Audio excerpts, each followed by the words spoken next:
আপনারা ইয়াজুজ মাজুজের নাম শুনেছেন না? নূহ আলাইহিস সালামের 4 সন্তান ছিল, হাম, সাম, ইয়াফাস, কানাআন। এই ইয়াফাসের বংশধর হচ্ছে ইয়াজুজ মাজুজ, জঙ্গলি, হাজার হাজার শুধু বংশ বিস্তার করে।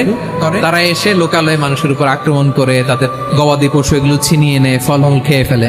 বর্তমান যে জর্জিয়ার টিবলিসি এরিয়া, এখানে এসে একটা এলাকার সন্ধান পেলেন, যারা ওনাকে এসে বলল যে এখানে একটা জঙ্গলি গ্রুপ আছে যাদের নাম ইয়াজুজ মাজুজ, তারা এসে আমাদের উপর হামলা করে। হে জুলকারনাইন, আমরা আপনাকে ট্যাক্স কালেক্ট করে দিচ্ছি, আপনি তাদের মাঝে আর আমাদের মাঝে একটা প্রাচীর তৈরি করে দেন।